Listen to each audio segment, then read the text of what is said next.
mayayaman, dito po sinasabi na ang mayayaman ay lalong yumayaman at ang mga mahihirap ay lalong humihirap. Tama ba? Opo! Ayan. Kung nakikita natin sa panahon natin ngayon na tunay nga na nangyayari yan sa ating pong sistema. At may panunuya po ang mayayaman sa mga mahirap. Kaya raw may mahirap dahil tamad at walang diskarte sa buhay. Hindi daw nagsusumikaw sa buhay. Pero may iba na pinagad at naging instant yaman. Yun yung mga nanalo sa loto, sa mga wedding, gano'n. Oo, yung mga gano'n. At ang mahihirap daw ay vulnerable. Alam niyo ba yung salita vulnerable? Yan.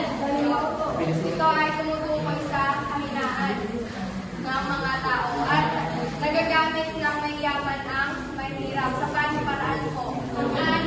Pangalila, Pilipinos naman. At sunod naman ay sa eleksyon o bayaran. Diba sa sa tuwing eleksyon ay ng talamak ang pagbabayad ng boto. At ang sunod naman ay ginagawa kalipit para sa paparambot na salapi. Na dito pumapasok yung, di ba, kunyari, sa ibang lugar, nakikita natin yung ibang tao na, or yung mahirap na tao na ginagamit ng mga mayayaman para ginagawang alipin para gumawa ng mga bagay na hindi karapat-dapat. At politikong trapo, kung saan ay, alam niyo politikong trapo? Yung magagas sa politiko. Traditional politics. At nagkakaroon sila ng sabuatan sa ibang para sila ay nanalo. Palitan ng mga. Yun.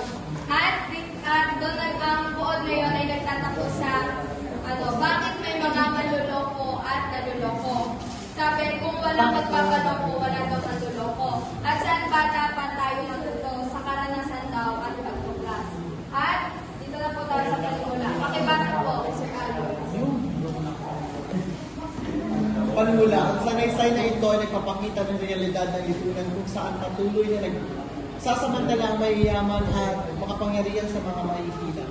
Binibigyan diin ng author ang sistema ng lipunan at pamahalaan ay madalas umapabor sa may mga pera at posisyon.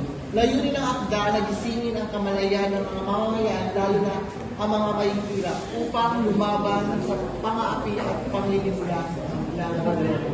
Ayan, maraming salamat po, Sir Aloy. So, dito sa unang sanaysay na ito nagpapakita daw ng realidad na kung saan ay patuloy natin nararanasan sa ating lipunan na yung mga mayayaman ay sinasamantala ang mga mahirap. At sunod naman ay binibigyan ito ng author o ang nagsulat ng sanaysay na ito na ang sistema ng ating lipunan ay madalas pumapakor sa mga may pera at posisyon. Halimbawa dito, meron po akong nabasa sa Facebook na sa ibang bansa naman to, pero maaari din natin makita dito sa ating bansa na mayroong isang lalaki na nakulong sa kasalanan na hindi niya naman ginawa. At ilang taon din siyang nakulong doon. Pero makalipas ang ilang taon, napatunayan na itong lalaki na to ay hindi niya talaga ginawa ang kasalanan na ito, na kung saan ay nagpapakita ng bulok na sistema at ng hindi maayos na hindi maayos na pag-asikaso ng kaso, na kung saan ay hindi niya naman talaga ginawa. At nung nalaman nila, yung lalaki na nakulong ngayon ay binigyan nila ng pabuya. Dahil kasi kung makikita natin, naghirap yung lalaki na yun ng ilang taon na pariwala ang kanyang buhay dahil sa kasalanan na hindi niya ginawa. Pero kung makikita natin dito sa ating bansa, yung mga tao na hindi naman walang kasalanan ay patuloy pa din na naghihirap sa kulungan. At hindi sila nabibigyan ng pagkakataon na malinis ang kanilang mga pangalan dahil wala pa silang pera. Okay, wala.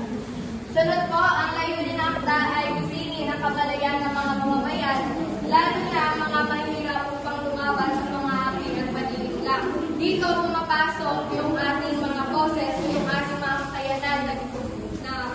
bumoto ng tama sa mga karapat-dapat na taong dapat ihalal.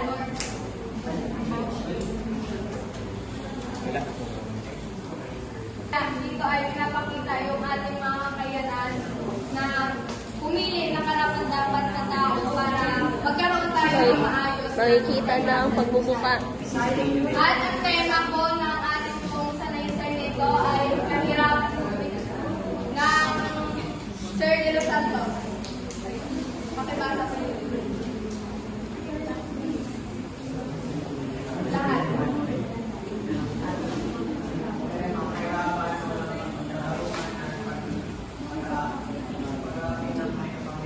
Maraming salamat po, Sir De Los Santos. At dito naman sa kanyang binasa ay meron akong isang ng halimbawa na kung saan ay nabasa ko din sa Facebook na doon ay pinakita, ay video yun, ng meron sa daan, merong isang sasakyang kotse at merong motor na kung saan ay may angkas na bata.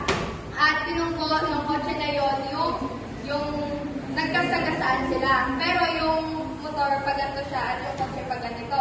At para lang makaalis yung kotse, binangga niya lang, hindi niya inagod, ay may bata dun sa sasakyan. Na kung saan ay pinapakita yung pang-aapi ng mga mayayaman sa mga mahihirap. At pagpapakita ng hindi pagkapantay-pantay, na kung saan ay, yun nga, hindi pagkapantay-pantay.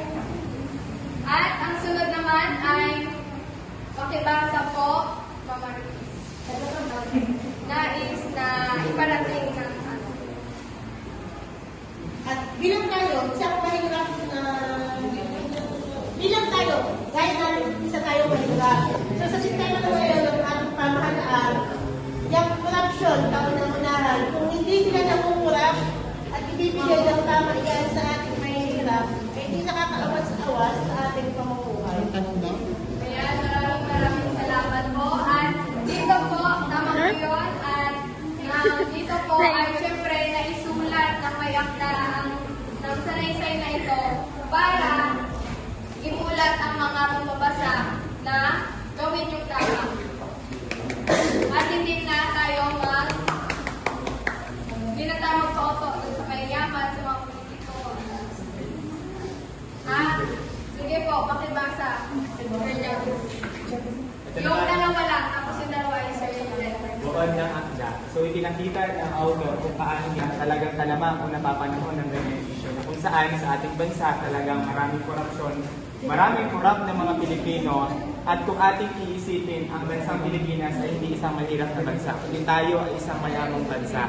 Napakarami nating pondo, napakarami nating pera na pwedeng gamitin sa pagpapalago ng ating ekonomiya. Dahil nga sa mga korap at mga buhayang mga namumuno sa ating lipunan ay tayong mga mahihirap lalong nagiging mahirap at silang mayayaman ay lalong nagiging mas mayaman. At panahon na tayo bilang mga susunod na henerasyon at boboto ng mga mamumuno sa ating lipunan. Sabi nga dyan sa panahon ng eleksyon, ginagamit ang pera upang makuha ang boto. Huwag nawa tayong magpadala doon sa mga pera na ibinibigay sa atin. Kasi yung 500 ibibigay sa atin para lang atin silang iboto. Ilang taon yung gugugulin nila at maraming pera na makukuha sa atin doon sa taon na kanilang panunungkulan. At tayo bilang mga mahihirap, tigilan na yung ganitong korupsyon at ating ibalik kung ano ang nararapat para sa ating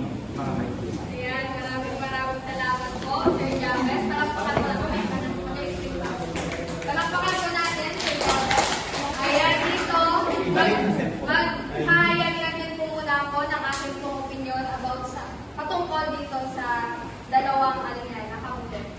Ayan, dito sa una po ay pinapakita yung kung paano ginagamit ng mayaman para sa sarili nilang interes. Dito, para sa akin naman, ay ang halimbawa ko dito ay yung mga corrupt na mga nasa politiko na kung saan ay pinipili nila ng mga luxury yung mga pera ng mga tao or kaya yung ating mga tax at kung saan sila umiikot ay kung saan sila pupunta dito sa ibang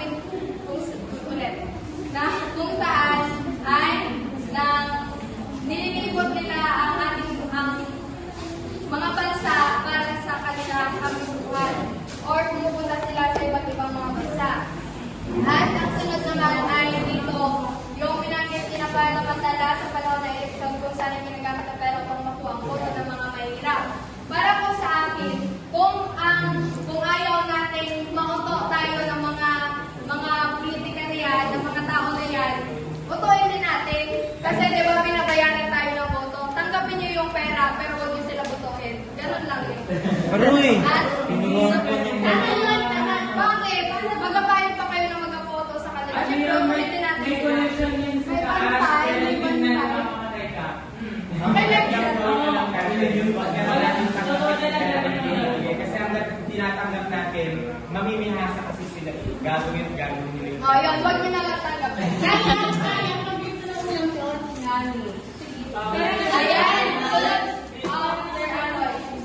Well, based naman kasi sa experience namin as nakaboto na nung nakaraan, I mean, oo, tanggapin niyo talaga. Hindi naman talaga masusunod. Bakit? Kunyari, ang nabayaran nila na mamboboto ay, kunyari dito parang sa area ng Bungabong ay kumula 12,000 na kunyari ang nabayaran nila dito. Ay, lahat ng 12,000 na hindi bumoto sa kanya, nabigyan pa kayo. Hindi mo naman patay yun. Kaya tanggapin nyo na ang mga pera ng mga hayop ninyo. Minsan kasi, dapat talaga bigyan, lahat kasi dapat ikaw bigyan. Kasi yung iba kasi yung mga leader, inasali niya yung nabiling motor, yung nabiling ng gayon, di ba? Sukab, ano yun? Di ba, tingin ko kasi lahat ng mga lumalaban na yun, bumibili sila ng boto. Sa tingin ko, pwede kang hindi bumoto doon. Kunwari sa mga may Abstain.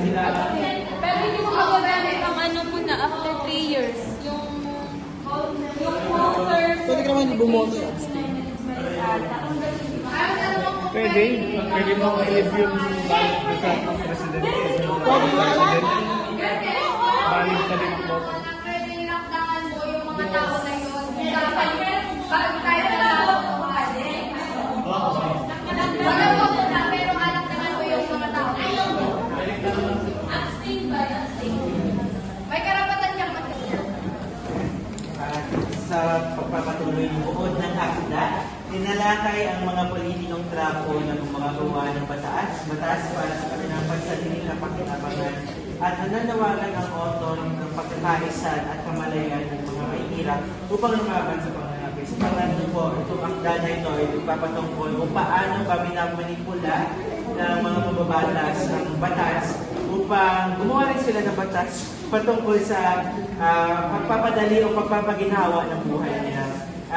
Dito rin po makikita natin na kung paano ba talaga yung ilang mababatas gagamitin ang kanilang posisyon upang para sa sarili nilang interes. At ikahuli po ay panawagan talaga po ng otoridad sa akda na yan ay magkaroon ng pagkakaisa at bawat mamamayan upang magkaroon ng pagbabago sa sistemang ganon upang malabanan nila yung pang-aapi at pang-aabuso sa kapangyarihan na ginagawa ng mga nasa posisyon. Ayan, maraming salamat po. Palakpakan natin, Sir. At sunod naman po ay mga mahalagang kaisipan. Una po, ang mahirap ay madalas biktima ng sistema. Para sa unang mahalagang kaisipan, ang mahihirap ay madalas biktima ng sistema. Tama po yan kung saan, gaya rin ng sinasabi mo kanina, ay itong mga mahihirap na lamang ang laging napapansin nitong mga nasa taas. Sila na lamang lagi ang biktima ng madalas na sila na lang lagi ang biktima ng sistema na ito na kung saan sila ay lalong mas nahihirapan sa mga nangyayari sa ating lipunan na kung saan na itong mga mahihirap ay lalong humihirap at itong mayayaman ay lalong yumayaman. Ayan, maraming salamat po, Sir John Ray. At dito po ang akin namang dito ay i-connecta ko siya sa iyong sa iyong ulat kanina na kung saan ay madalas biktima ng sistema ang mga mahirap na kung saan ay makikita natin sa yung mga nade-demolish na mayroong mga magde-demolish sa isang lugar ay parang yung mga mahihirap na kung saan nagsisiksika na nga doon sa lugar na yun ay lalo pa silang nabawalan ng matitirhan. At yun po. At pangalawa po, ang mayayaman at makapangyarihan ay kadalasang nagkakaisa upang panatili ang kanilang kapangyarihan. At dito naman po ay yung nga sabi ko kanina, ang mga mayayaman o yung mga may mga kapangyarihan na nasa taas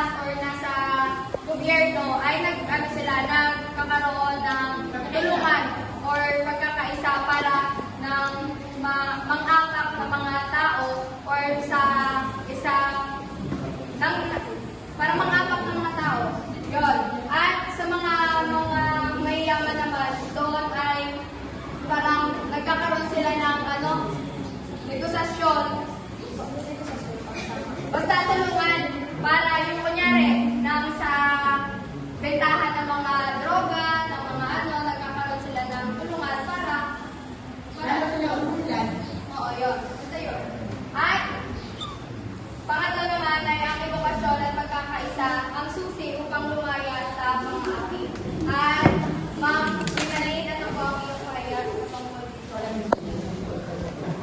pangatlo po.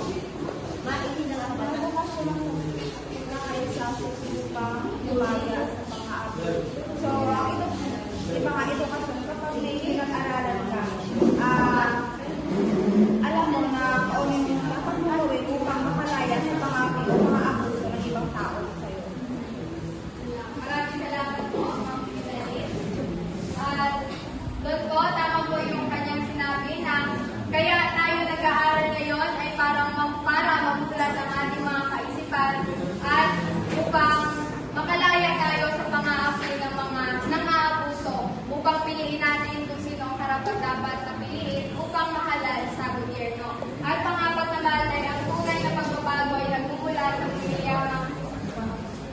mamamayang lulat at nagkakaisa. Ma'am, ano po, Ma'am?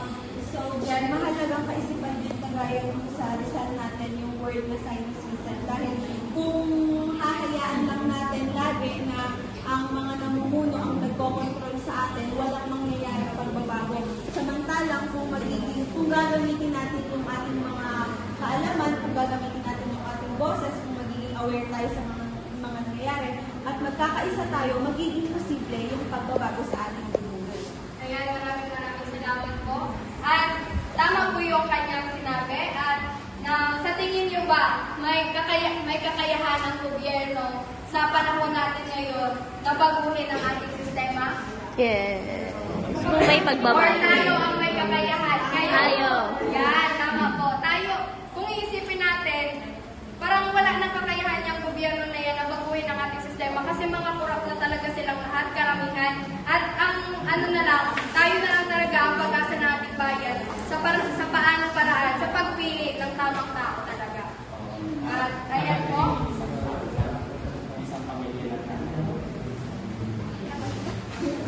Ayan. Itong dalawang uri ng stout ay magka-ugnay sila. Kasi isipin mo nga naman kung ikaw ay tamad o walang diskarte, paano ka aangat aangat sa bayan. Kung masipag ka nga, may diskarte ka, pero ang sistemang nagpapatakbo naman na itong mga makapangyarihan ay walang awa sa mga tao na kung saan ay connected itong dalawang bagay na to para sa pag-angat sa isang Pero ang sinasabi kasi dito, ang sinisisi dito ay hindi ang katamaran. Ang sinisisi dito ay itong mga nakaupo, itong may mga kapangyarihan na nagpapalakad ng sistema sa ating lipunan. Yun. Ayan, maraming salamat po. Tama po ang iyong pasagutan.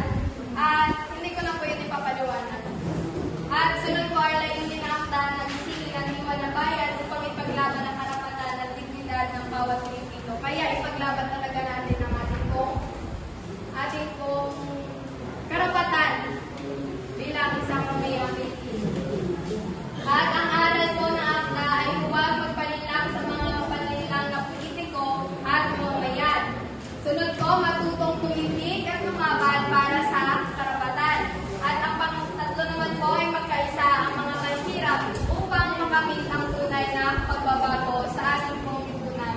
At ang tunay na lakas ay nasa pagkakaisa ng mamamayan. Tama po ba yun? Hindi rin, kasi kahit na magkakaisa ang mga mahihirap, mas mananaig ang makapangyarihan, yung mga, kasi ang tingin lang lagi ng kami ang lagi naman tayo inaapitan, so, siyempre natin. Hindi po, mami. At kung tingin nyo naman na hindi karapat-dapat ang tao na yun or yung mga dalawang naglalaban na yun, lockdownan nyo yung mga tao na yun. Yan talaga mahalaga ang edukasyon. Magkaroon tayo ng kaalaman sa tamang pagpili ng yan talaga. Yan, basta-basta din natin. Pakibasa, Ma'am Kimberly. Hihirapan ay isang paalala na ang panlipunang hindi pagkakapantay-pantay ay bunga ng kasakiman at kawalang katarungan. Ang solusyon ay hindi pagbibit-balikat, kundi pagkakaisa, edukasyon at paninindigan ng bawat Pilipino. Ayan, maraming salamat po, Ma'am Sharian, sa iyo po. Ano po ang iyong masabi sa kanyang Okay, so patay ba English? Remember English?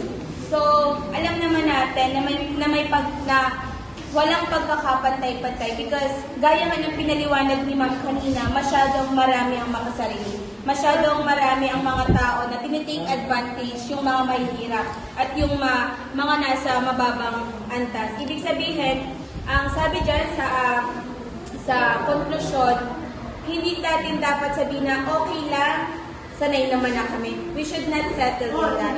Diba? Hindi dapat tayo mag-settle sa ganon. Kasi, ang pagkakaroon, para magkaroon tayo ng pagbabago, sabi nga ni Jerby nung nakaraan, kailangan magsimula sa sarili natin. Kailangan ay aware tayo. Kailangan ay alam natin kung ano yung pagbabago na kailangan ng hindi lamang ng ating mga sarili, kundi pati na rin sa ikabubuti ng ating bansa. Ayan, maraming salamat po, po. So,